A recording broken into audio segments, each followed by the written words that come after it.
Hey darlings, welcome back to my channel. Thank you very much for being here. So today I'm going to share with you guys how to make this cowl or draped or rushed cape on the neckline of my dress. It's very easy to make and it adds a lot of spice to your simple dresses. This is what the dress looks like in full. It's a cowl dress with a lot of drapes and rush on the lower part of it, and it's an off-shoulder dress. I'm loving this dress so much, especially the fitting. So I'll also drop the link on how to make this dress in full detail on the description box below, so you check it out later. So to make this cape, I'll be describing it on the paper first so that you see the whole markings, and also you need to have your pieces, that is your bodice, where you want to place it on, already cut out like this. Okay, you can cut the neckline on a different level depending on the shape you desire. So guys, at this point right now, this is the center front of my bodice, and I'm going to place my upper bodice onto the paper to draft out the shape of the neckline. So guys, if you're yet to subscribe to my channel, please click the subscribe button below, turn on your notification bell so that you don't miss any of my tutorials. You can as well check out the tutorial on how to cut this off shoulder pattern on my channel. I'll put the links to the tutorial in the description box below. So right here, I'm tracing out the shape of the neckline. Remember, I told you it could be any shape of neckline. Just make sure that you trace it out exactly as it is on your fabric, and you keep this aside. So now the next thing I'm going to do is to measure out from where the neckline stops right there to 12 inches. So you have seen the effect of these measurements, like the 12 inches length I'm marking from here. From this point, you are going to measure 3 inches upwards, and from that point onwards, you're going to mark it. Any measurement I'm putting here, just know that you can always improvise it, modify it to suit what you desire, as we have seen the effect on my dress already. If you want the drape to be lower, you can extend this 12 inches to 14 to 15 inches or more.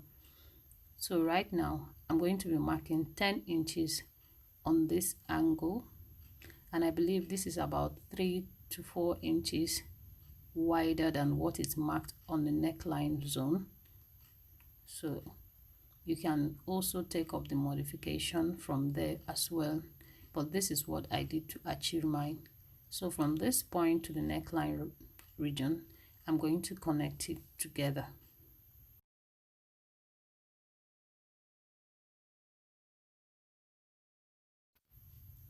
So it's as easy as A, B, C, D.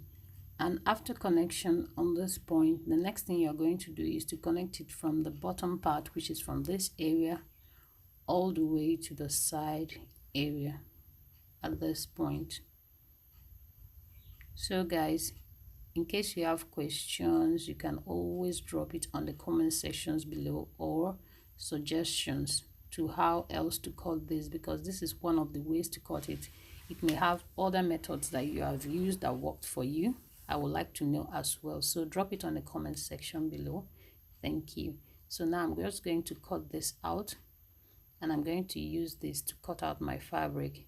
Just remember, you can always cut this straight on your fabric. I just did it on paper so that it will be easily visible and easy to mark as well. Now after cutting this out, I went ahead to cut it on my fabric, and I also cut 2 pieces for this. Okay, as we go on, you will see what I'm going to use one for. One is actually going to serve as a lining to and the other, but I use the same fabric to cut it both. So, and I highly suggest you do the same instead of using a different fabric, except you want to do a color combination or to create effect with another fabric. So right here, I'm going to open this up, and when you open it up, this is what it looks like. Remember to cut unfold as you can see right now. So the next thing I'm going to do right now is to place one of the fabrics I cut on top of the other, right side to each other, and stitch it from the bottom line only. So now after doing that, you're going to go ahead and notch these sewn parts so that when you flip it over to the right side of the fabric, everything will relax on its own without interference. You can even shave the excesses off to avoid bumping. So after doing that, you should have something like this. So now the next thing you're going to do is to secure the sides and the upper area with stitches. You run a stitch, ½ inch or ¼ inch, all through these areas. And after doing that, the next thing we are going to do now is to bring our piece, that is our bodice, where we are going to be adding this cape. So now this is the right side of my fabric. I'm going to flip it over to the wrong side of my fabric, as I also want to use this cape as a lining for the neckline of my dress. So I'm just going to align it properly at the back side of my bodice. Now the next thing I did here was to sew up from this point to this point and then to the side too. So after doing that, the next thing you're going to do is to notch these areas, cut off all excesses so that when you flip to the right side, it will relax. So as you can see, I've shaved off all excesses, and I'm going to flip this over to the right side of my fabric.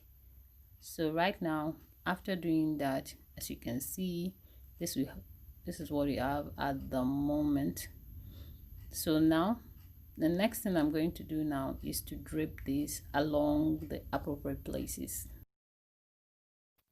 So now I'm going to be draping the side area of this cape onto the armhole line of my bodice by marking about 2 inches space in between each pleat or drape, like this. Yours can be different.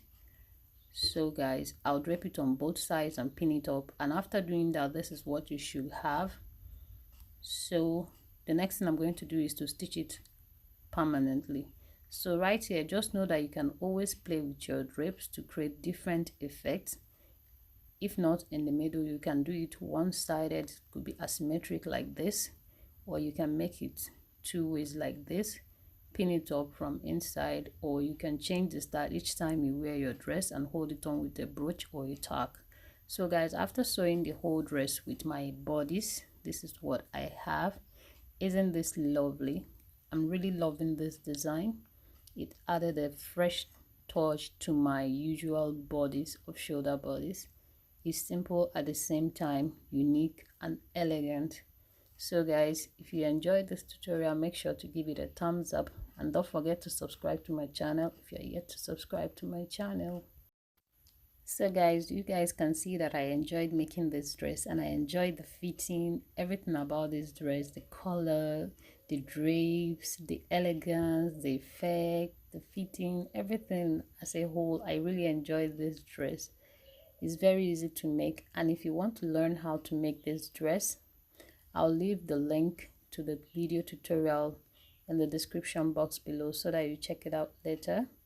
Let me know what you think about this tutorial. Drop your comment on the comment section below and your suggestions as well. So guys, I have other tutorials which you might be interested in. This is a 6-piece skirt. It's a mermaid skirt, panel skirt. This is cut as figure 8 and not the usual 6-piece skirt you may have come across. And the back has a trail to it and a figure 8 shape to the mid side as well. So guys, if you want to learn how to make this skirt, I'll put the link in the description box below. So guys, right here again are my most recent tutorials on how to make a cowl dress and how to make a crisscross blouse. If you want to learn how to make these, I'll put the link in the description box below. These are my favorite dresses at the moment right now. The purple flourish one is looking wider because I used about 3 yards to make it. That's why it's looking wider, and I'm enjoying it too. So the links to this video is in the description box below. Thank you guys for watching. Bye.